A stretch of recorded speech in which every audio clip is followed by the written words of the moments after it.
В Панаме мне пусто. Панама для меня себя изжила.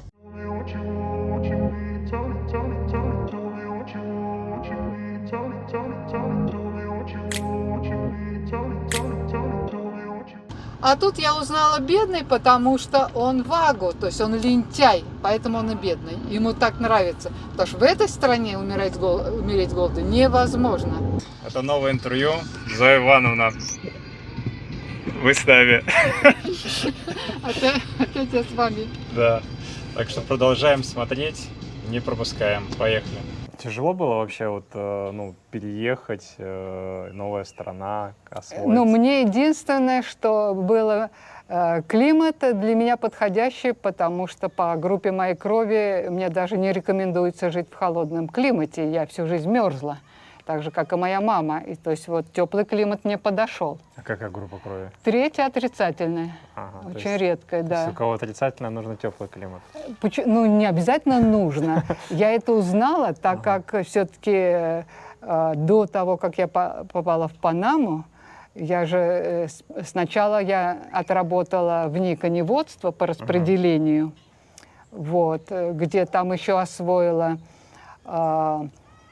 называется троеборье, потому что там даже был такой ученый, который он научные исследования делал в области конного спорта, такой вот Виталий Дорофеев был.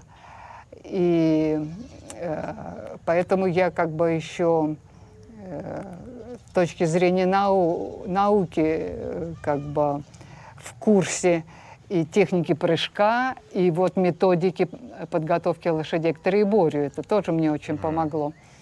Вот. Потом вернулась в Тимирязевку, и 9 лет до того, как я вот попала в Панаму, я работала на моей, можно сказать, основной кафедре, которой я интересовалась со 2-го курса. Это кафедра физиологии и биохимии сельскохозяйственных животных. У нас была биохимическая лаборатория, я все анализы освоила, своими руками делала исследования там и на белок, и на сахар, макро-микроэлементы, и аминокислоты. В общем, дело было серьезное. У нас даже аспиранты с изотопами работали. То есть все это было очень глубоко. И под конец тоже я поступила в аспирантуру, вот, чтобы там продолжать уже исследования. Ну, это в Москве учились? В Москве, да. Я родилась в Москве, выросла под Москвой, а потом вот училась и работала в Москве. У нас были фистульные коровы, вот, их оперировали, фистулы вставляли, исследовали влияние разных кормов, периодически мы их открывали, содержимое вытаскивали, и в лаборатории все это исследовали. То есть это глубокая была работа, сейчас ничего этого нет, все уничтожено давно. Вот. Но так как уже вот мой муж закончил, и, в общем-то, мы собирались уже ехать в Панаму, и, естественно, мне пришлось все это дело оставить, а тут, конечно, в науке, я уже больше к науке никакого отношения не имела никогда, этого уровня тут уже не было. Мне проще оказалось вот конный спорт, что это тоже моя специальность на профессиональном уровне. Я так понял, с детства, да, вам нравились животные? Ну, да, не просто животные, вообще природа. Но мне, так сказать, лошади как животные, но я ничего не знала там, что такое конкур, там выискова, тяжировка, троеборье, этого, естественно, я ничего не знала. Вот. Но я хорошо была физически подготовлена, потому что у нас в то время физическая культура, то есть вот, физкультура, уроки были очень сильные, нас готовили очень хорошо. Вот. А мне даже родители говорили, что я родилась спортсменкой, что даже меня трудно было удержать, когда еще в младенческом. Вот. Но движение, но мне очень нравилась гимнастика, акробатика. И наш преподаватель физкультуры, у него специальность была как раз акробатика, и он еще дополнительные занятия давал. Вот я все время занималась вот этим. Тогда еще были в моде вот пирамиды, когда были концерты какие-то, вот мы делали разные пирамиды. А так как я была самая маленькая, мне тогда было 6 или 7 лет, меня, значит, в центре на плечи я вставала. И вот так вот мы делали эти пирамиды. Интересное было время. Вот. И вот это мне очень помогло вот, в конном спорте. То есть хоть я вошла, мне было 17 лет, но я не должна была работать над собой. Вот. И как раз на этой учебной конюшне мой единственный тренер был Василий Алексеевич Лобачев. Он был полковник в отставке, вот, который, ну вот из ЦСКА все наши самые лучшие учителя, которые подготовили наших всех вот олимпийских чемпионов, чемпионата Европы, мира, вот в частности Елену Петушкову, они все были вот из нашей кавалерии. И вот мне посчастливилось учиться вот именно у такого. Вот. И он тоже нам преподавал вольтижировку, то есть лошадь, когда скачет по кругу, и мы делаем акробатические упражнения. И вот это, что мне было ближе всего, тут была и лошадка, и моя любимая акробатика. И вот этим я занималась у него все 5 лет. И даже 2 раза выступала на соревнованиях, но там мы выступаем группой. Вот. Тоже мне очень-очень помогло. Вот это. Я считаю, что это лучший клуб Панамы. А как он полностью называется? Кастия де Лоро. Кастия – это было такое рейнадо в Испании. То есть регион Испании так называется Кастия. И де Оро, значит, вот золотой. Оро – это золото. Вот это один из манежей. Их 4. 2 у нас под крышей, вот этот и вот, который там. Там в основном занимаются с новичками, ну, здесь и там. Вот. Это, сейчас я представлю, тренер основной, который преподает конкур. Он из Колумбии. Его зовут Маурисио. Вот, а чем они отличаются, манежи? Манежи, ну тут потому что крыши есть. А так они по размеру И по размеру, да, тоже отличаются. Presento mi paisano Dmitry. Él vino a hacer entrevista con ese club, entonces yo lo estoy presentando como instructor de Colombia y de salto. Qué bueno, ¿qué tal? Ага. Спрашивает, как вы видите это все место. Круто, круто. Bien, gracias. Sí, le gusta, entonces está conociendo. ¿Qué tal el clima de Panamá? Bien, Bien, Bien. mucho calor. bien. Bien. Вот. Ну, пойдемте дальше. Это вот сейчас он дает урок, это одна из его учениц. Ага. Вот. Он готовит их к прыжкам, к конкуру. Она вроде русская, да? Нет, русских тут кроме меня нет никого. Да. А мне показалось, что она по-русски сказала мне. Да? Типа привет, я так понял. Ну, él dice que pareció que él pensaba que es una rusa porque le pareció que lo saludó en ruso. Gaby, muy blanca y ojos verdes. No, que escuchó, le pareció que ella lo saludó en ruso. И dije tú que добрый день. Добрый день. Добрый день. Ну, пойдемте Хорошо. дальше тогда. ¿Va a Другие. ir para allá? Yo Sí. voy para allá a saltar con ellos. Ага. Bien. Vamos a ir a saltar. Estamos esperando que pasara la lluvia. Да, потом они разминку делают здесь, и потом идут на главный манеж. Здесь конюшни. Я точно не знаю, сколько лошадей, но может быть 60 где-то. Вот. Ну да, их постоянно обслуживают, готовят, да? Ну да, грумы, которые за ними следят, их чистят, кормят, вот, чистят денники. Это вот вторая часть, это другой манеж, где во время соревнования его используют как разминка. Ага. И дальше внизу это уже основной. Недавно здесь проходили международные соревнования по конкуру. Приехали представители из разных стран. Сальвадора, Перу, Колумбии, даже из Штатов. А, даже что-то. Да, вот. И вот очень тут успешно все прошло. Хорошо все было подготовлено. Ну, в Панаме это как один из элитных клубов считается. Этот? Да. Ну, элитный это трудно сказать. Элитный в каком смысле? Конечно, люди, которые у них достаточно высокий экономический уровень, могут позволить себе содержать лошадей, потому что все очень дорого стоит. И за последние десятилетия очень цены возросли. Когда-то я 5 раз имела свою собственную лошадь.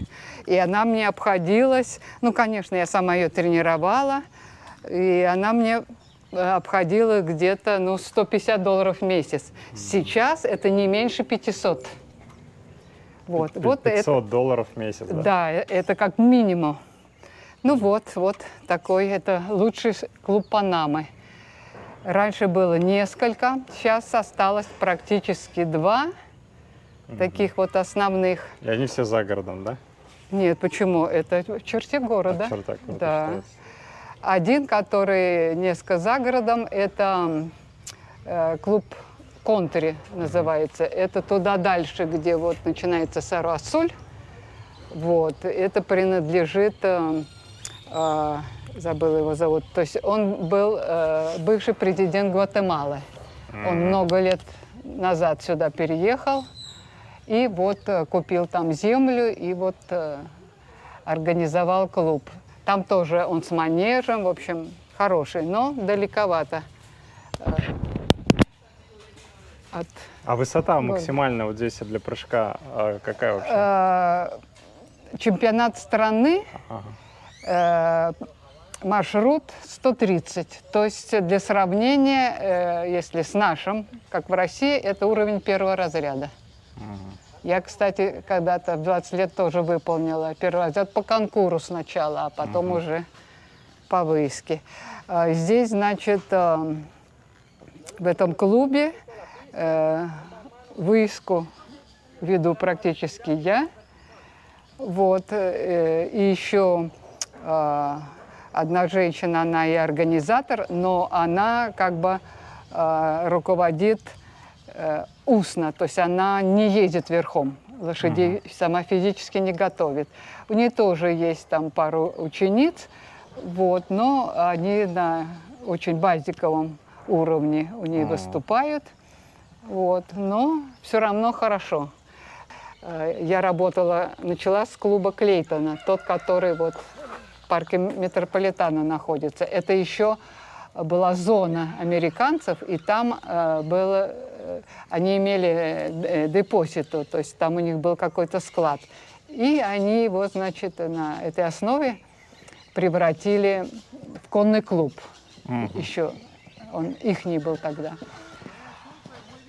Вот. И я начала, значит, в этом клубе. И не знаю, кто сказал, вот в один день приехал один лейтенант из эскадрона. Американец? Вот. Нет, панамец. Нет, они же в своей зоне только были. Вот. И, значит, пригласил меня работать с ними. Я как-то удивилась, конечно. Ну ладно, и мне было ближе к дому. И вот там мне началось мое освоение уже устной речи. А опыта никакого, даже и по-русски я никогда не преподавала всадникам.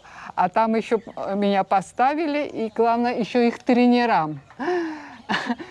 Вот, я что-то написала там на бумажке, читаю, голос дрожит.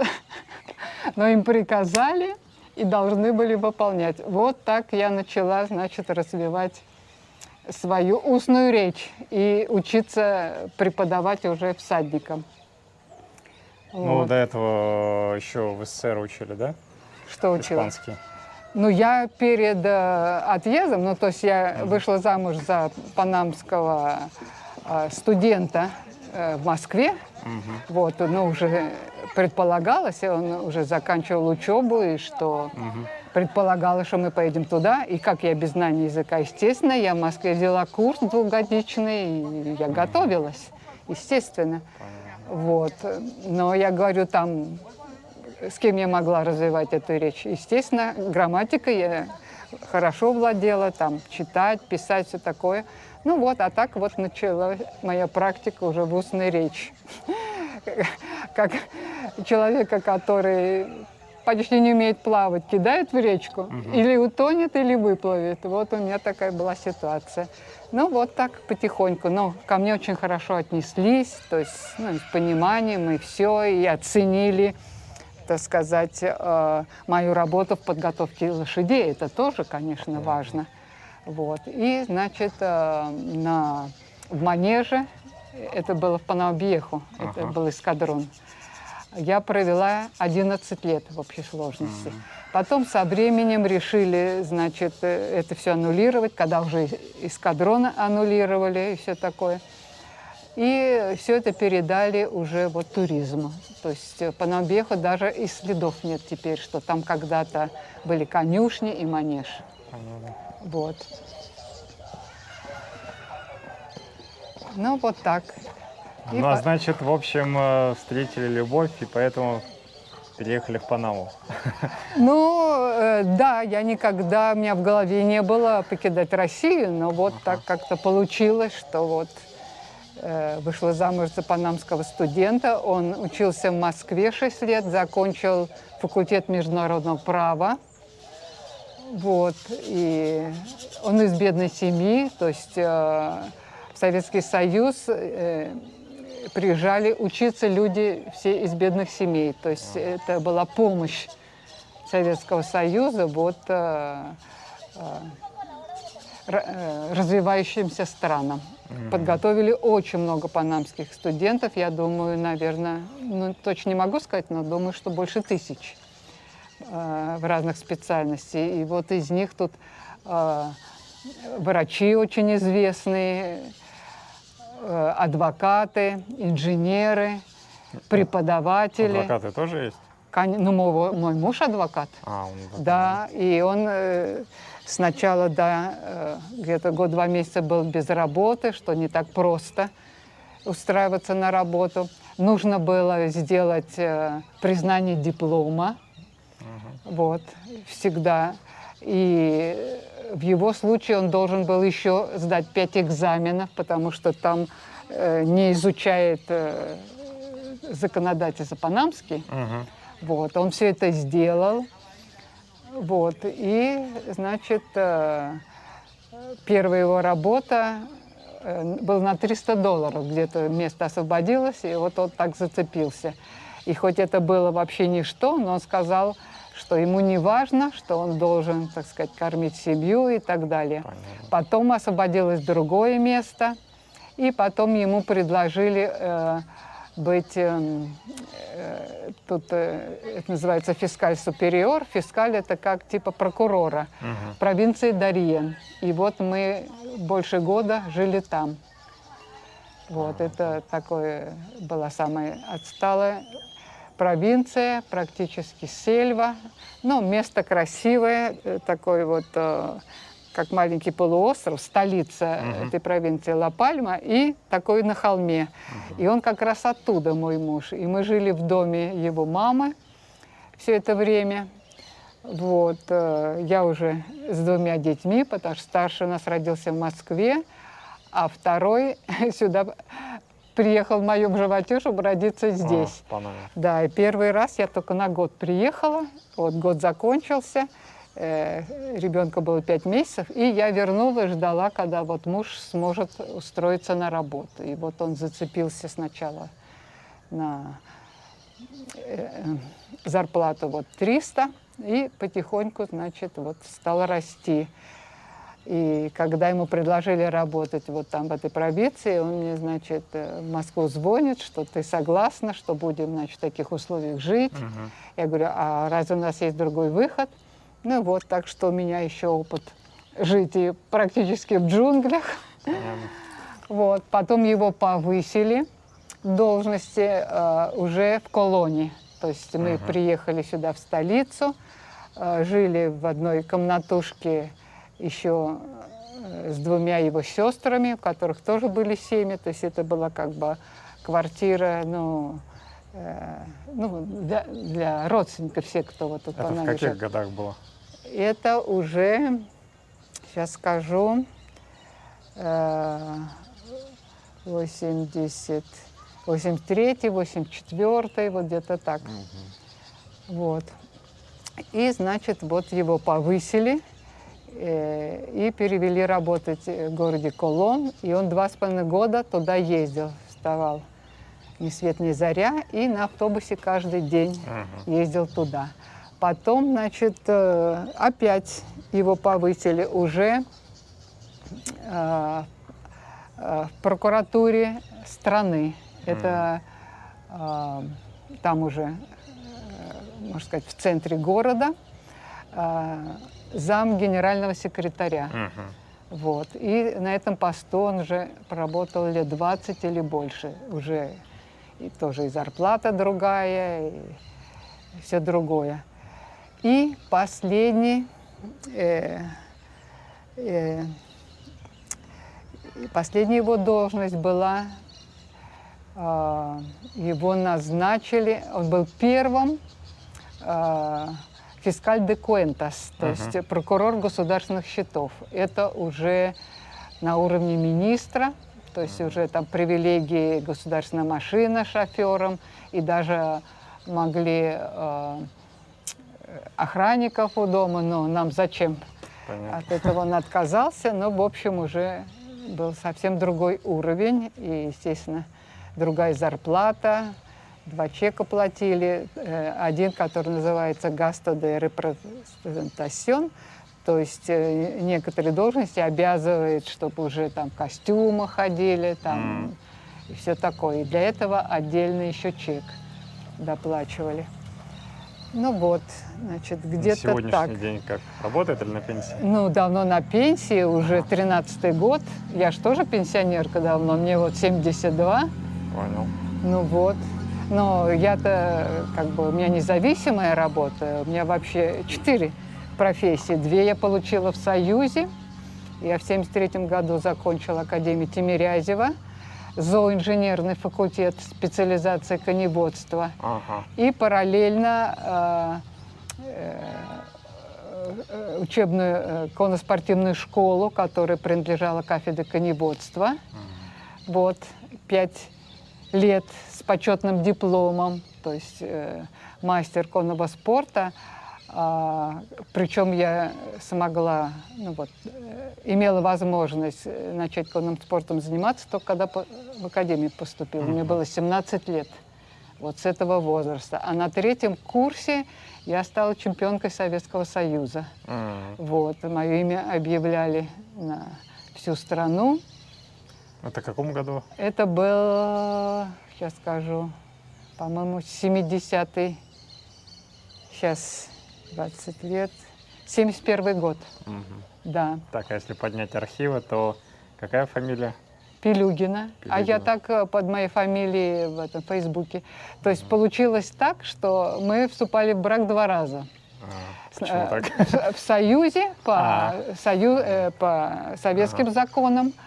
Вот. А здесь пришлось заново, потому что мы не успели или забыли легализовать вот это бракосочетание там. И тогда мы здесь вступили заново, уже по панамским законам. А в Панаме женщина не меняет фамилии. Поэтому здесь я под своей фамилией, но с приставкой «де Кинтанар». Так что у меня 2 паспорта И 2 и фамилии. 2 фамилии, вот так. Ясно. Вот. А здесь каких 2 образования еще получили? Я, Профессии, значит, точнее. я, так сказать, окунулась вот в конный спорт, потому что мне ничего не надо даже было не доказывать, никакое разрешение на работу, потому что все знали, что мой муж панамец и все такое, и поэтому это типа работы не было, как бы сказать, ну, другие правила совсем, это никто не требовал разрешения на работу, то есть это все было частным путем. Вот. И все это лошади. Я чувствовала, что вот, ну, мозги уже слипаются, но что делать? Причем, кстати, в этом смысле тропический климат очень вот отрицательно влияет на умственную работу. Всегда вот при жаре. И это очень чувствуется со временем. Лень приходит. Нет, как бы вот мышление задерживается, реакция теряется, не та. Вот, в какой-то степени отупение происходит. Ну, я думаю, что ж это делать. Не то, что делать, я знала, что делать. И я поступила на педфак. Я еще закончила педагогический в Национальном университете на преподавателя средней школы. Вот. Но, естественно, я не собиралась работать в школе, тем более мне в это время уже было 50 лет, а здесь многие учителя 50 лет на пенсию уходят. Вот. Но это мне очень помогло, во-первых, в совершенствовании испанского языка, потому что 18 материй педагогических, достаточно сложных. Вот. И, допустим, ментальная гигиена, философия преподавания и там многие другие. И тоже уже испанский язык, но редактирование, уже другой уровень. Вот. И, в общем-то, это тоже и помогает в преподавании, потому что сейчас совсем другая тенденция в преподавании, как была раньше, что здесь даже вот такой термин «дар класса». Учитель говорит, я voy a dar clase, то есть дать урок. Не преподавать, как у нас. То есть, да, приходят, они там вот свое все выложат и все. То есть это очень отличается. И вот это было первое, как бы, как выразиться, травма для меня, когда я открытие для себя сделала, какого уровня тут школа. Причем неважно, это частная или государственная, в том смысле, что преподаватели того же самого уровня. Вот. И вот тогда я почувствовала вот огромную разницу. Вот. Все-таки я продукт советской системы. Сейчас, говорят, там тоже напортачили, снизили эту дурацкую американскую систему, поверхностную приняли. Поэтому очень важно, чтобы все это делалось, этот тренинг под руководством знающего человека, и прежде всего знания должны быть вот анатомии, физиологии.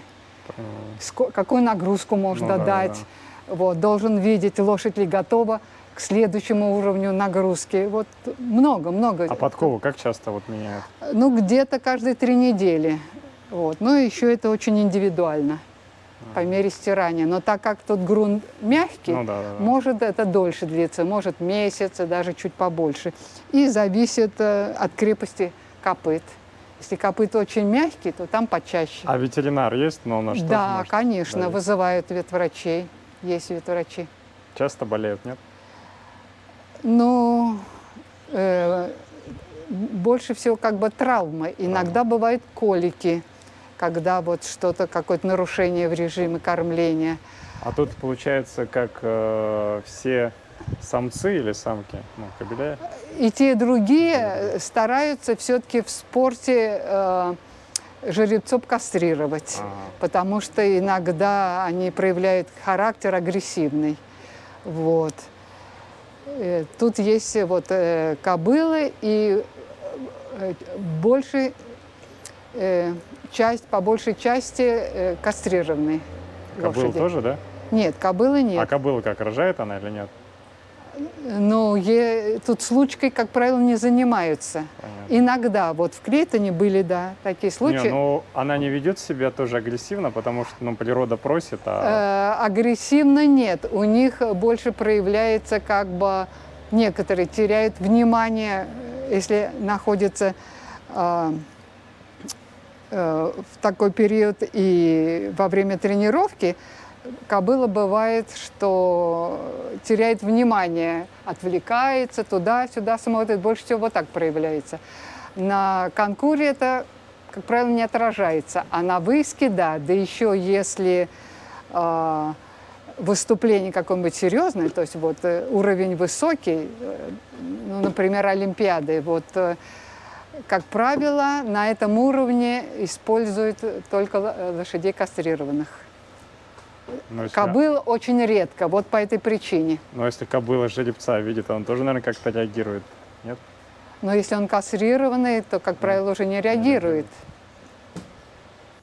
А Где- как вообще было тяжело с документами легализоваться в Панаме, когда Мне нет, потому что не забывайте, что у меня муж адвокат, Ага. юрист. Понятно. Вот. Я не собиралась натурализироваться, ничего. Он там только помогал, вот это первое с буквы Е, как вид на жительство. Вот. И где-то я уже тут жила 15 лет. Вот. Родители умерли, ну, потихоньку все стали. Ну, и тогда решили как бы поглубже к этому берегу прибиваться. Ну, и тогда, значит, вот решили, надо натурализоваться, потому что это и больше дверей откроет. Вот. И муж, конечно, взял это все в свои руки, и мне натурализация вышла за 5 месяцев. Вот. Нужно было тоже экзамен по языку сдавать, но за столько лет уже мне это было совершенно не важно. Вот. И когда мне вышла натурализация, это мне позволило уже претендовать на лицензию официального переводчика, потому что некоторые специальности могут тут, ну, человек их реализовать уже только будучи гражданином Панамы. Ну, И и у вот- вас образование педагогическое еще было, да? Плюс. Да, но это, так сказать, к натурализации не имеет отношения, потому что здесь имеют право учиться иностранцы, не будучи гражданами Панамы. Мгм. Вот, то есть для студентов есть такие возможности. Вот. Но вот это вот педфак мне помог больше в совершенствовании языка. И когда уже я решила, это уже было позже, у меня уже была натурализация, где-то я не помню с какого года, по-моему, с 2001. В 2001 я вот уже решила подавать на эту лицензию. Это делается через адвоката. Адвокат должен представить как бы документ, что вот у меня такая подготовка, что я готова, имею право претендовать на вот это. Вот. Но у меня знакомая была вот как раз из конного спорта. Можно сказать, ну, мы очень подружились. Вот. Зина Константакис, она гречанка по происхождению, но папа у нее был грек-русский, как раз из Ставрополя, куда я вот теперь переехала в 2014 году. По-русски говорил, вот какое интересное совпадение.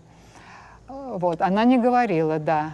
Вот. И вот она была адвокат, и у нас получился обмен. Она мне подарила вот этот документ, сделала мне этот документ, а я ей сделала несколько классов бесплатно по конному спорту. Вот. Потом, значит, я это все передала в Министерство образования. Они назначили мне 2 профессоров панамских, чтобы экзамен принять. Ну, естественно, это были те, которые когда-то в Союзе учились. Вот. Ну, естественно, это была уже как формальность. Они по-русски, естественно, я говорила лучше их, а по-испански уже у меня уровень был достаточно, если я смогла педфак закончить и с хорошими оценками. Вот так я получила еще лицензию вот, официального переводчика. Ну, то есть она у вас действующая, да, на сегодня? Но она уже пожизненно будет женственной. Да, иногда вот я занимаюсь и этим. Вот, то есть приходилось уже делать и устно сопровождать, и документы разные переводить. Да, тоже некоторый опыт есть. А как вообще в Панаме отношение к иностранцам, кто приезжает сюда жить, ПМЖ, ВНЖ? Но разве вы не чувствуете, что вроде как нормально, как все к вам относятся? Или нет? Ну, люди просто интересуются, спрашивают. Дело в том, вот как я вижу, которые вот новые сюда приезжают, почему-то все делают упор на английский язык. И еще это люди боятся, что, говорят, здесь преступность. Так это или не так? Но преступность есть везде и всегда. Здесь, да, в последнее время как бы она несколько усилилась. Было много всяких случаев. что еще изначально, вот 40 с лишним лет назад, мы не жили с решетками, даже двери не закрывались. Теперь все. Теперь все, значит, закрываются. Преступность есть, да, но не то, что вот обязательно что-то случится, но нужно, да, всегда быть начеку, не доверять. Это лучше. Вот. Люди добрые, в общей массе. Это первое, что мне приятно было по сравнению, как вот наши люди там в России, даже до сих пор, и как здесь есть разница. Здесь люди добрее. Да, это чувствуется. Вот. Что еще? Да, вот я начала, что кто вновь прибывает сюда и с как бы целью остаться жить, Да. и почему-то упор думает, что вот английский язык будет достаточно. Это недостаточно, что нужно с самого начала, даже лучше перед тем, как сюда переезжать, сделать хорошие курсы именно испанского языка. Это откроет двери, это будет намного проще, потому что в общей массе население говорит только на испанском. На самом деле это называется кастельяно, потому что в Испании много языков. А то, что вот мы называем испанский, это наречие кастильское, Кастилья. Вот. Так что вот, это с одной стороны. Еще что я могу сказать вот за такой... Учимся испанский. Да, да. Кстати, у меня вот есть опыт. Одному французу, сколько там лет назад, я преподавала русский язык. Вот, он вообще меня поразил. Вообще вот молодежь из Западной Европы, они очень подготовлены в смысле языков. Вот он, ну, кроме своего родного французского, он великолепно владел английским, великолепно владел испанским, уже вот изучал русский язык, у него уже был хороший уровень. Потом дальше, ну, мой младший с ним подружился, и они там в Фейсбуке общались. А здесь он проходил практику во французском банке. Специальность у него была телекоммуникация, телекоммуникацион.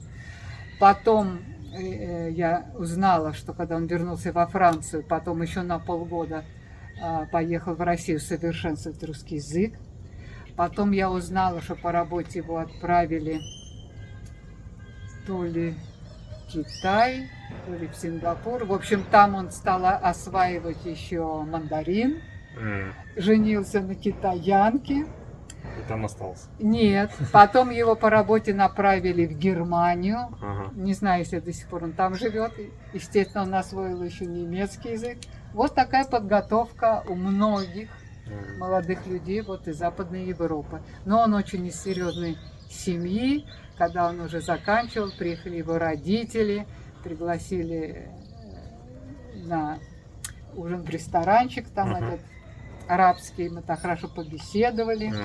Вопросы первые возникают это в плане преступности, в плане документов, легализации и цен, да, сколько что стоит, насколько здесь дорого жить, питание, проживание и так далее. Ну, это мне уже трудно сказать, потому что я слишком давно тут живу, и тогда было другое время, тогда еда копейки стоила. Все было намного дешевле. Таких проблем не было. И с документами, так как у меня муж панамец, это большая разница. И плюс еще юрист, то есть адвокат. То есть мне получилось все просто, легко. Вот. Но тут, насколько мне известно, адвокатов много, есть русскоговорящих, и есть, которые специально вот этим занимается даже, да, помогать, да. То есть люди все равно как-то оформляют. Вот. А по ценам на сегодняшний день как вообще здесь дорого считается? Конечно, да, цены очень. Если, допустим, вот жилье, которое мы наконец смогли купить, уже где-то минимум 4 или 5 лет мы жили, когда вот уже у мужа была работа хорошо оплачиваемая, то есть разговор идет уже где-то 3000. Вот. в месяц, то есть уже можно было подумать взять жилье в кредит. Вот. И мы, значит, такое взяли, и тогда наш дом стоил где-то 32 или 35 тысяч. Мы взяли его в кредит и выплачивали 17 лет. То есть потихонечку нам это Понятно. не мешало, то есть зарплата спокойно позволяла. Сейчас таких цен, естественно, не существует. Вот я хочу, какая разница. То есть мои дети уже, имея 2-3 работы, не смогут сами купить жилье себе. А дети у вас здесь живут, да, в Панаме? Да, все мы здесь живем, да. Никто в России не хочет? Нет, старший делал попытку, да, он 2 года, так как он до 6 лет все-таки вырос там, Ну да. у него это все осталось. Вот. Старший-то родился здесь, и у него, естественно, гораздо больше влияния панамское, другой менталитет. И он, да, когда уже умерли родители, квартира осталась, и вот попробовал там, значит, туда переехать. Сколько лет пожил? 2 года. 2 года. Да, отремонтировал квартиру, и там вот он женился на русской, почему в моем же поселке. Вот. Но была проблема, ему что-то было с метрикой, и ему долго паспорт внутренний не давали. У него был вот, внешний. Российский не За давали? российской, да. Вот, что-то там тянули. А если нет, то ни на какую нормальную работу не примут. И он работал там на поселке у нас мебельная фабрика, вот, на уровне те, которые вот из других республик. Так по факту же, когда ребенок рождается, нужно было сразу тогда паспорт оформлять? Нет, и метрику давали. Метрику, паспорт. У нас 16 лет давали паспорт. Вот. Ну, свидетельство о рождении-то же у него российское. Да, а вот даже на основании, у него было свидетельство рождения, Ну да. там, то есть русский вариант у нас был потерян, но мы успели здесь сделать вариант свидетельства о рождении панамской на основании, пока был русский. И там пришлось на основании вот этого панамского. Ну и вот они что-то тянули. Ну вот, и вот это вот была загвоздка. Вот. И потом, значит, как он рассказывал, что когда вот он женился, мой внук родился там, причем в Сергом Посаде даже.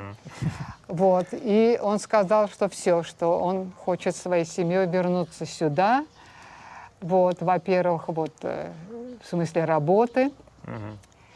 И еще он говорил, что очень много наркомании там, даже, говорит, 8-летние дети. Это в каких годах? Но это было, вот моему внуку 15 лет, вот 15 лет назад. Вот именно в поселке. И это, да, даже вот у моей подруги детства ее старший сын умер от передозировки. Это, да, видно очень это там сильно. Так здесь, мне кажется, в Панаме наоборот с Но наркотиками но больше. тут не чувствуется.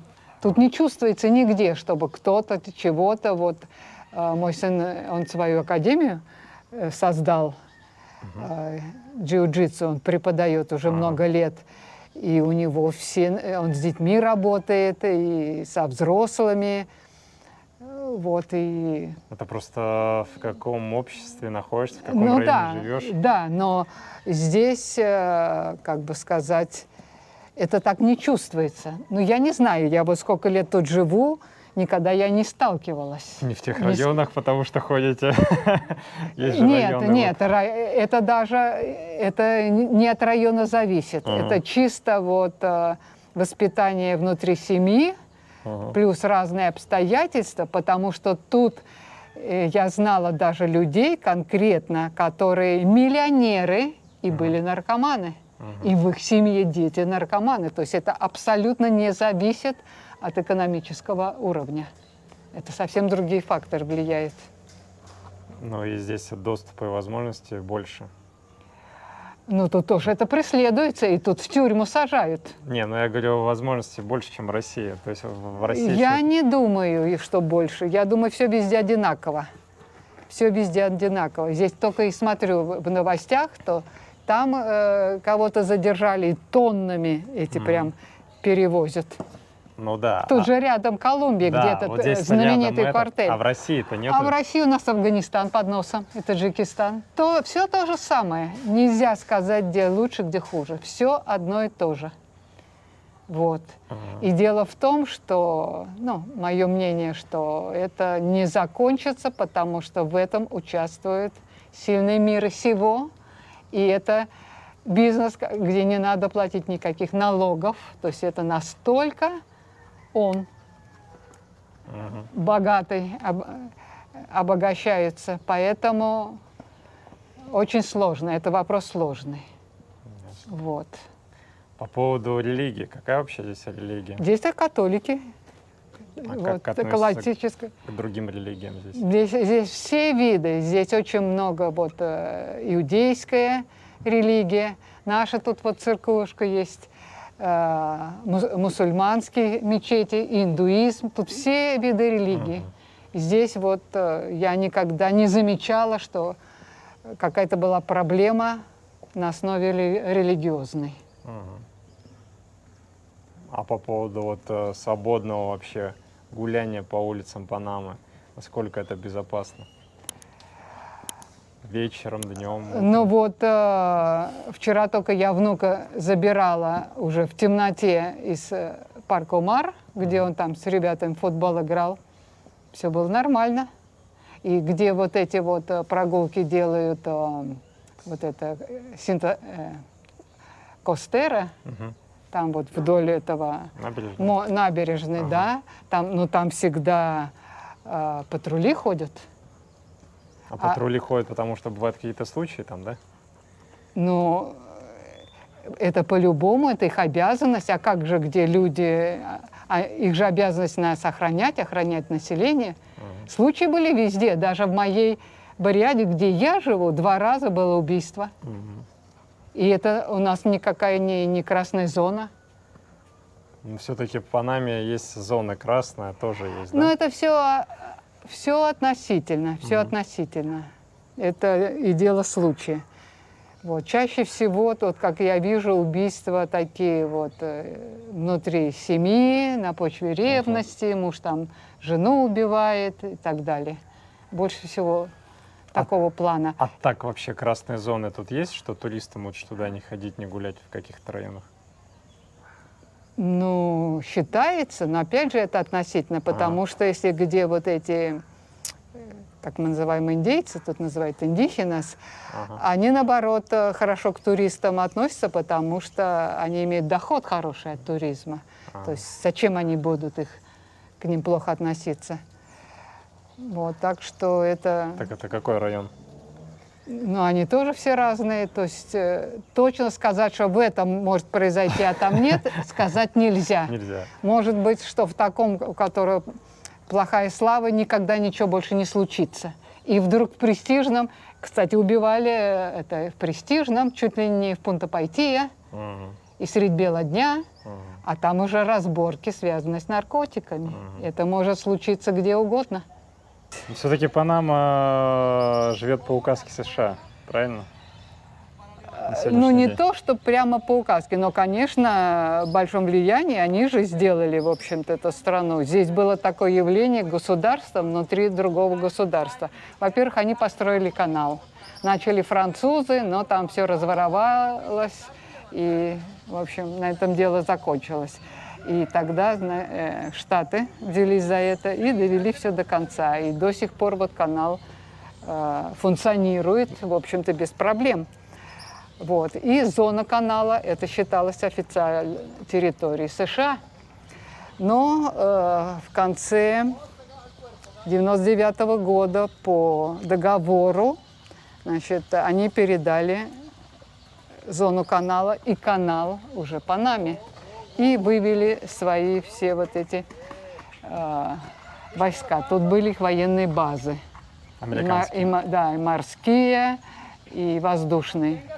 Вот. И по договору все это было выведено. Теперь вся территория принадлежит только Панаме. Но все равно контроль за каналом у Штатов. И там есть такой договор, что если какая-то будет угроза каналу, что они имеют право сюда вводить свои войска. Вот. Вот такие дела. То есть, и когда они были, у них тоже конный спорт был, у них было где-то 6 конных клубов у американцев. Один вот клуб Альбрук и другой Хауард. Вот. Я тоже с ними работала 3 года. Поэтому, С американцами, да? Да, я вот эти все 6 клубов знала, но основные были вот эти 2. Вот. Потом, значит, когда их территория была передана Панаме, все эти клубы были аннулированы. То есть конный спорт очень сильно сократился. Вот. Ну, на сегодняшний день, значит, в Панаме армии нет и в армию не призывают, правильно? Нет, не призывают. Полицию, конечно, если кто решит себе избрать это как профессию, здесь есть академии, где готовят полицейских. То есть это по собственному желанию? Да, конечно, конечно. Ну, а вот есть же такие, я видел даже вот на День флага, какие-то в военных формах ходят. Это что за подразделение? В камуфляжной форме? Но это дети, школьники? Не-не-не, ну, это, наверное, авиационная какая-то, да? Есть какое-то Я авиационное думаю, подразделение? может быть, есть какая-то группа, которая с правительством работает. У них, по-моему, отличается форма. А авиация есть вообще какая-то хотя бы здесь, пару самолетов? Да, здесь, кстати, готовят летчиков. Да, есть тоже своя школа авиации, есть. Вот, но И на военные корабли есть, наверное, парочку хотя бы? здесь тоже готовят, это называется инженерия наваль, то есть Инженерные войска? морская инженерия. То есть они готовят вот, как они называются, ну вот, капитанов кораблей. Ну, по-любому должны быть, потому что тут канал же. Но своих судов, своего судоходства у Своих Панамы судов нет, нет. да? Они продают свой флаг А, на другие суда. То есть они говорят, вы можете повесить наш флаг за деньги, да, так? Я думаю, так. Я особенно в это не вникаю, у меня другие интересы, но насколько мне известно, так, да, что они вот продают панамский флаг. Понятно. А по поводу вот на улице ДТП, аварии, вот как часто случается? Просто ты вот по дороге замечаешь, как-то не очень хорошо соблюдают правила дорожного движения. Ну, это да. И в последнее время я замечаю, люди как будто немножко у них с головой не в порядке. Такие нарушения, что это вообще недопустимо. Но здесь очень много лояльности. То есть у нас в России мои, которые за рулем всегда, они боятся даже кружечку пива выпить. А здесь я вот 30 с лишним лет за рулем, и иногда, когда вот где-нибудь мы собираемся, или меня пригласят там в ресторанчик, я спокойно выпиваю бокальчик красного вина и спокойно еду домой. Ну, конечно, я не то, что специально там это хочу нарушить, но я вот все эти годы, я же не каждый день пью, иногда там от случая к случаю, и спокойно еду домой, и я не волнуюсь, что меня кто-то остановит. Ну тут еще камер нету. Нет, ну камера уже где-то есть. Мало, с Россией не сравнить, конечно, где через Да, но каждый 100 камера метров. не укажет, что я где-то там выпила это и теперь за рулем. Это не укажет, но нарушение, конечно, укажет. Но чего я все-таки тоже за свою жизнь дорожу. Я не собираюсь, то есть я стараюсь всегда все соблюдать правильно и все аккуратненько, то есть я не нарушитель. Ясно. А какие все-таки здесь есть минусы, по вашему мнению, сравнить с Россией? Ну, понимаете, мы все люди разные, у всех разные жизненные ценности. Ну, да. Но вот Ваше мнение? Если лично вот что для меня, как я за столько лет себя чувствую, что я все время, у меня в голове, мне хотелось бы вернуться в Россию. То есть в Панаме мне пусто. То есть вот по моей деятельности вот, в течение жизни, вот, чем я занималась, какое было окружение.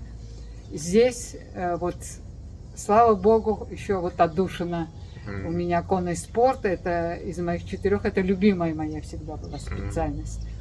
Вот. А так мне здесь пусто, все. Панама для меня себя изжила. Как бы мне, в принципе, энтузиазма особо тут нету. И планов я уже никаких тут в Панаме не строю. Все время мои мысли в России. Это, оказывается, новый недавно привезли. Дочки хозяина этого клуба. А где их выкупают? Ну, в разных местах. Тут очень много, которых из Колумбии привезли. Кого из Штатов, кого из Европы. Все зависит у кого, кому что по средствам. Вот это жеребец, да? Так, сейчас посмотрим. Вообще кастрированный. Крупный такой сразу видно. Ну, крупный, да, но потому что это порода такая. А, порода такая. Но он такой воспитанный, спокойный.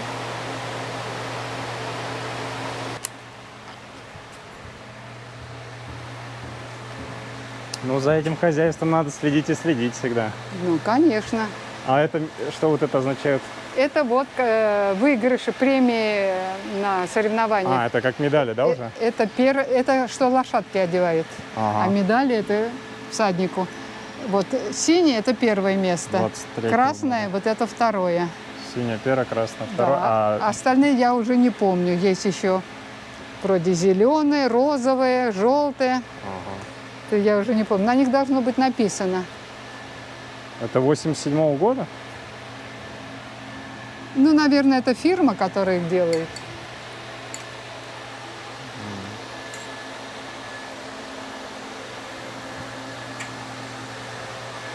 Ну, а еще какие-то финансовые премии вручают победителям, нет?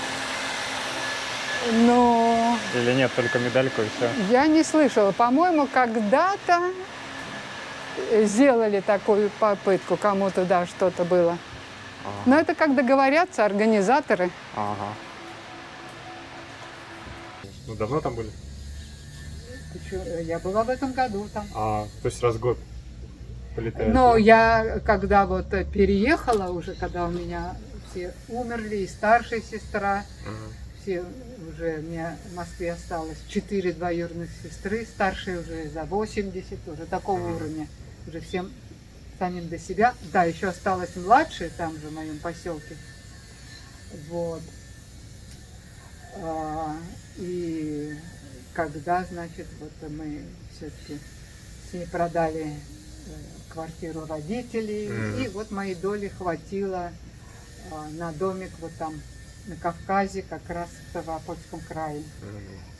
Как раз в конном месте, где-то когда-то я в командировке была, это вот Терский конный завод. Но меня подруга спровоцировала, еще как бы, ну, я искала, вот хотела мне какое-то там жилье, а тут тоже академическая, она как раз в Пятигорске жила. И вот 26 лет мы не виделись, и я выбралась наконец туда, прилетела на 2 дня, и она меня спровоцировала в покупку этого дома. И муж поддержал, в общем, все прошло как по маслу. И как раз вот моя доля от продажи дома было достаточно, и вот я сделала эту покупку. И после этого каждый год туда прилетал на 5 месяцев, чтобы ремонтировать, потому что дом был уже очень старый. Это когда давали вот специалистам конного завода, там жил, по-моему, главный зоотехник. То есть все вот эти стандартные поселки, как и в моем поселке, где я выросла, это был первый московский радиоцентр, поселок, где я выросла, закрытая зона, очень высокой культуры. Вот, нас очень хорошо подготовили, у нас была великолепная художественная самодеятельность, ну, в общем, все было прекрасно. Вот. Но сам, да, и конный завод в 2 шагах, мне 5 минут и конный завод. И тут же вот это манеж закрытый, Мгм.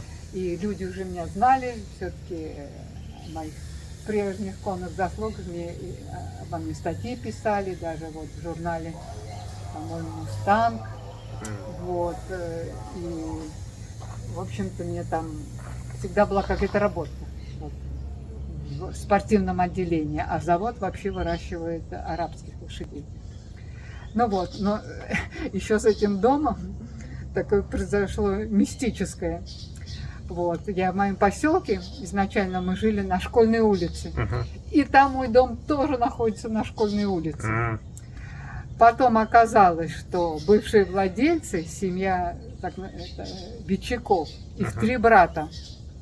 И оказалось, что со старшим братом Леней я училась в Тимирязевке, мы учились в одной группе. Оказывается, это был дом их родителей. Второе какое-то мистическое Каждый совпадение. друг друга знает. Да. Потом, спустя сколько-то лет, как-то приехал старший их брат, он в Калининграде живет, ну, тут 3 брата, самый старший в Калининграде Мгм. с семьей живет, тоже конник, они все 3 конника были. Мгм. И он приехал сюда, ну, вот, где он вырос, дом родителей. И, вот, и говорит: Зойка, можно я на чердак залезу? Я говорю: конечно, давай. Это. И он полез. Вытаскивает, значит, такой чемодан, и там фотографии, все, архивы, разбирает. И вдруг 2 фотографии. Говорит: Зойка, это ты? Мгм. Батюшки, оказалось 2 фотографии моих на какой-то лошади еще во времена академии. Ну, не совпадение, все рот открыли. То есть такое впечатление было, что дом предназначался мне. Что так легко вот покупка произошла, без сучка, без задоринки. Вот. Улица с тем же названием. Люди, конники, которые это даже с кем я училась вместе. Да еще мои фотографии там меня ждали. Мгм. Ну вот, не мистика? Судьба. Да, мистика. Потрясающе. Вот пора на пенсию лететь вместе с мужем. Нет, Ну но да, он давно уже не был. Мы как-то, как раз уже родители умерли, да, мы все вместе туда прилетали. Вот. Но теперь все, во-первых, он не может по состоянию здоровья, Мгм. вот, у него ноги даже отказывают иногда, то есть он перелет однозначно не выдержит. Вот, и плюс еще сейчас теперь втридорого, все подорожало, а мы живем только на его пенсии, все, лафа кончилась. Ну, если он таким чиновником высокого ранга был. Ну, пенсия максимальная, пенсия. но опять же не такая, как его была зарплата. А какая максимальная пенсия в Панаме? Здесь максимальная пенсия 2500. Вот, и все, это вот наш источник существования. Ну, то, что я там подрабатываю, но это тоже не бог весь что, но я вот внуку помогаю, ему школу оплачиваю. А вот если человек пенсионер, какие ему льготы, скидки в Панаме есть? Ну, например, ну вот муж не летает, а я летаю, 25% скидка на авиабилеты. На все авиакомпании? На все, за исключением Аэрофлота. Аэрофлот никогда не давал. Но Аэрофлот уже сюда не летает. То есть на Turkish Airlines можно? Да, да. Я вот последним Туркиш летала. Это даже онлайн, когда покупаете, или только через Нет, я кассу? прямо через в эту самую в агентство иду, через да, агентство. у меня уже свой человек, который, я считаю, он лучше всего, ну, вот в этом деле разбирается, у него связи и все. Вот. А мне говорили только на Copa Airlines. То есть на другие авиакомпании тоже, да? Ну, Copa и Airlines я не летаю. Я раньше летала всеми компаниями европейскими, практически всеми, которые сюда летали. И Иберии, и даже компания один раз через Португаль, Air France, Кайлеми, Люфтанса и даже Алиталия. Даже через Рим я летала. И они все давали скидку? Да, через всеми. Вот. И изначально, когда Аэрофлот летал сюда, это был самый лучший маршрут. Аэрофлот летал быстро. Перелет через Атлантику 8 часов длился. И прямой рейс. ну сейчас тоже прямые, Панама, Европа, но сейчас 10-11 часов. Ну да, но ты все равно пересадку делаешь.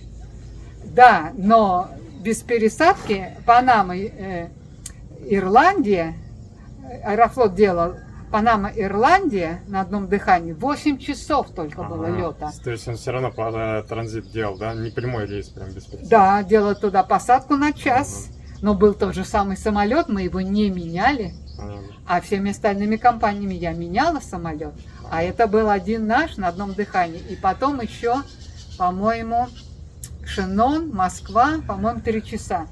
То есть быстрый был. Наши самолеты легкие были и быстрые.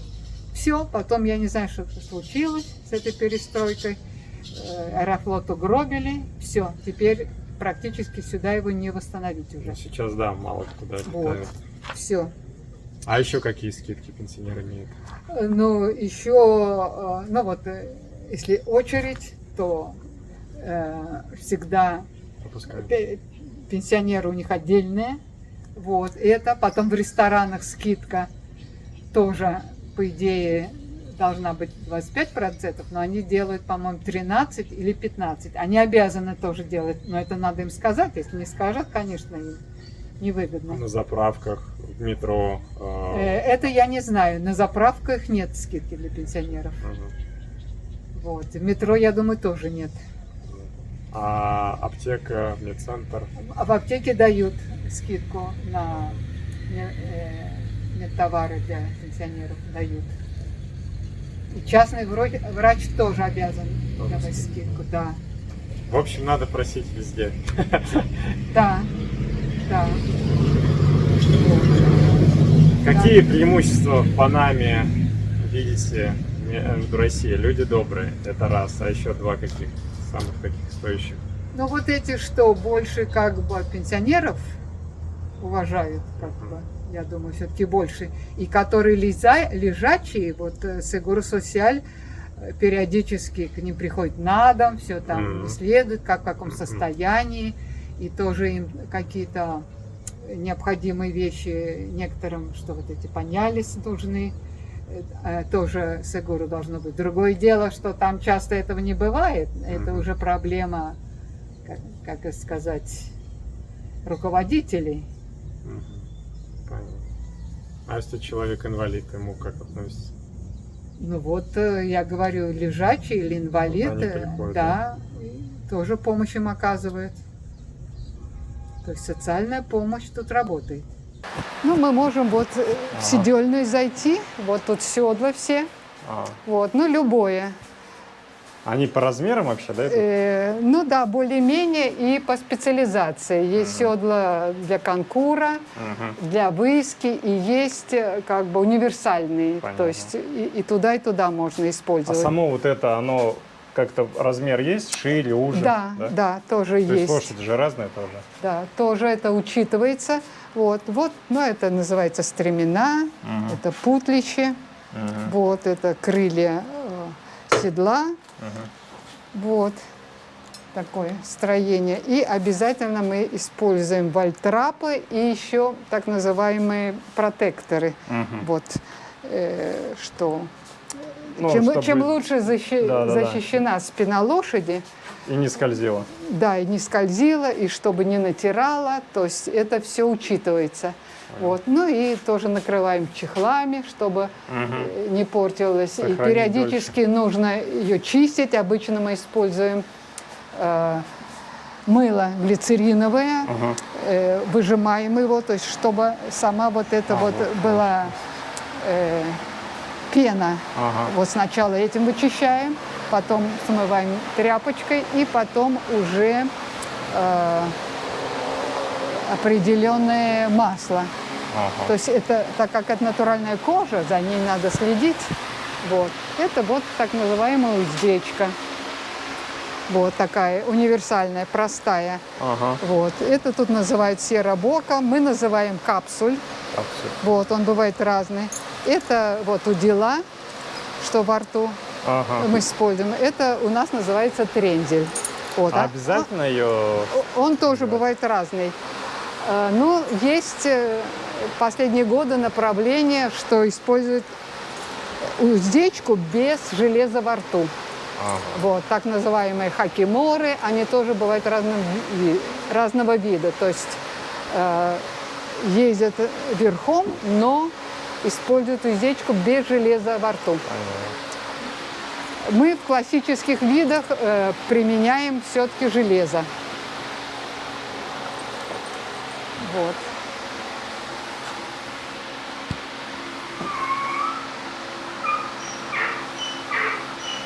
Это у нас ослик маленький есть. А, ослики даже есть? Да, это для детишек. Тут периодически делают как бы Заезды? не заезды, а ну типа уроков, что ли, для детишек.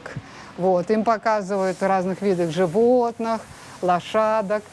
Какой-нибудь всадник выступает, показывает, что лошадка может делать, как прыгает. Это вот моя подружка.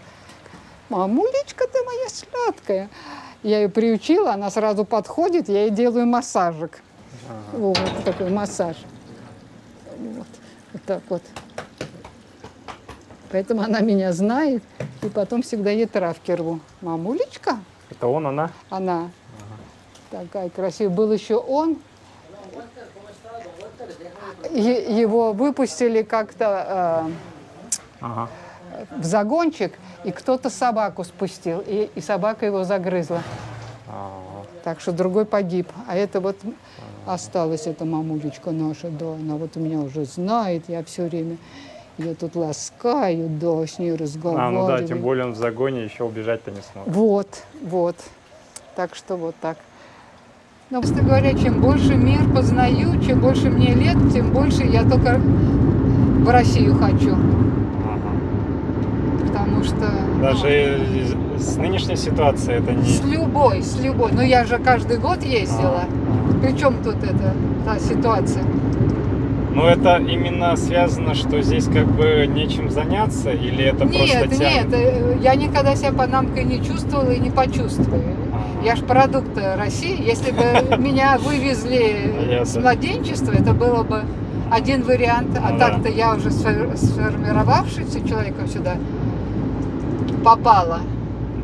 А вот по детям вашим даже вот один родился в России, один здесь. Чувствуется разница между ними вообще? Ну, и да, и нет. Конечно, все равно за столько лет жизни здесь у обоих влияние панамское. Но они сами по себе разные.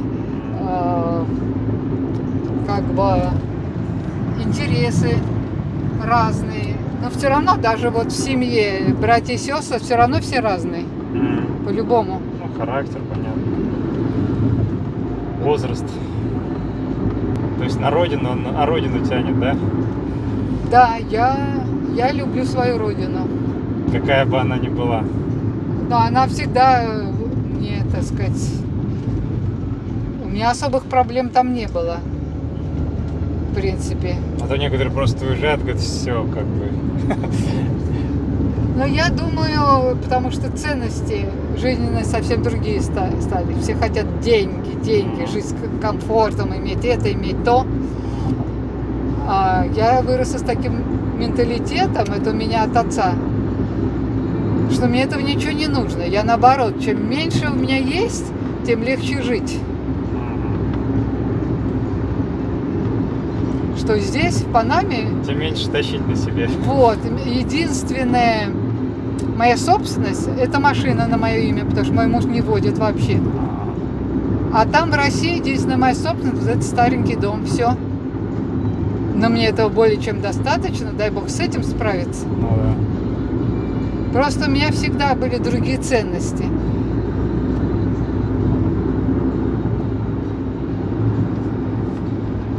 Вот тут я даже, когда иногда это выскакивает там, на этой странице Панамки, не знаю, конечно, может быть, это не так, но вот то, что я вижу, что они спрашивают, какие-то консультации, мне показалось, что это совершенно пустые люди.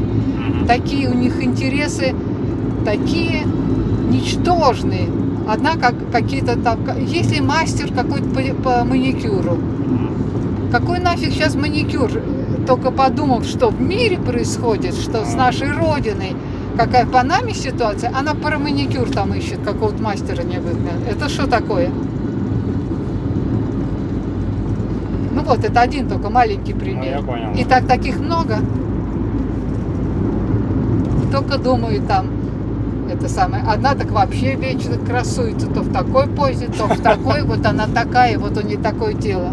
А тут что у нее? А какую пользу она людям приносит? Понимаете? То есть это совершенно, я говорю, разные мы поколения.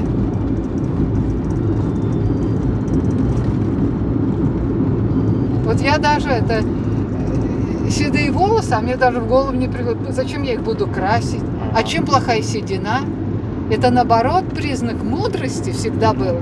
Я этого не делаю, и вот иногда я же в конюшне, какая тут мне там краситься, маникюр, мне некогда, а меня уважают все, и, как бы сказать, ну вообще, особенно когда я там в форме, на этом все и фотографируют, стараются со мной сфотографировать. И я ничего не делаю, чтобы выпендриваться, просто делаю то, что я всегда люблю, что я должна, но я ее делаю с любовью. Мне важно, если я сижу вот так, а не вот так, мне важно, что у меня нет пуза, и что я еще хожу, можно сказать, как солдат, а не хожу там туда-сюда.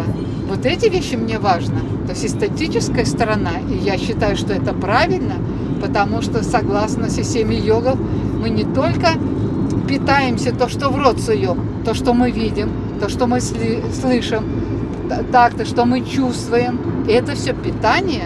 И мы должны жить только среди хороших людей, слышать только хорошую, что-то, хорошие слова, хорошую музыку, а не та музыка, которая убивает. Потому что зависит, какая вибрация. Одна лечит, а другая убьет. Согласен. Ну вот, а для меня-то это все важно. У меня слишком много, ну не знаю, иногда я думаю, я, наверное, не от мира сего. Почему? Ну потому что другим это все не важно, другие вообще во всем идет такая-то. Не, ну должна быть в человеке быть натуральность, а не какая-то... Люди же пытаются себя изменить. Ну, то, что вы сейчас описывали, говорили там. Да, но я тоже всегда старалась изменить, но изменить как бы на что-то рациональное, Ну, то, да. чтобы у меня пузо не росло, чтобы я могла ходить элегантно, а не еле-еле ноги передвигать даже в 70 лет, как большинство людей в моем возрасте. Вы посмотрите на них. Ну, да. А для меня это было важно, а чтобы это было не так, нужно делать усилия, а кто не делает, и просто лень. Согласен. Они говорят, у меня времени нет. Вот у меня-то его вообще никогда нет. И тем не менее я нахожу, потому что для меня это важно. Какие рекомендации, пожелания скажете вот подписчикам, людям, которые хотят сюда приехать и обжиться? Ну вот если как бы временно, там только на разведку, то это там одни рекомендации, просто хорошо разведывать, что и Ну как, да. что их именно интересует. Потому что мы все разные, интересы Ну разные, ценности жизни разные, очень сложно. Вот. Насчет кто-то с целью остаться, учите испанский язык. Вот мне английский никогда не понадобится вот вообще. Мгм. Вообще, я даже делала попытку, я даже в университете там училась вот на этом отделении. И никогда мне не понадобилось. То есть, как бы, я его не употребляю и как бы Ясно. от этого далеко. То сейчас на этом уровне как бы уже все не охватить, и силы не те, все редуцируется. Даже у меня общение уже редуцируется, ограничивается. Хорошо, человек выучил испанский, он прилетел сюда, он может сюда на работу устроиться иммигрантом? Это не факт. Опять же, зависит, что умеет делать. Ну, одно дело там документы, и это, чтобы было в порядке, разрешение на работу, но проблема, что конкретно умеет делать, какая специальность, Ага. что конкуренция очень большая, и сюда столько иммигрантов.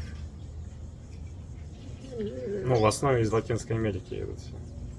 Да, да, чаще всего с латинской. И не только, вот сейчас много очень русских стало. Вот, то Русских есть, сейчас везде много стало. да, В любой стране. но это и неплохо. То есть когда-то в какой-то момент истории человечества не именно русские, а именно наша цивилизация, она владела всей планетой. Мгм. Это даже археология уже доказывает. Вот, это и неплохо. Никто не говорит, что это плохо. Вот, но надо, я говорю, очень хорошо подумать, потому что изучить вот именно какие перспективы тут вообще в Панаме. Но сейчас безработица для панамцев растет. Мгм.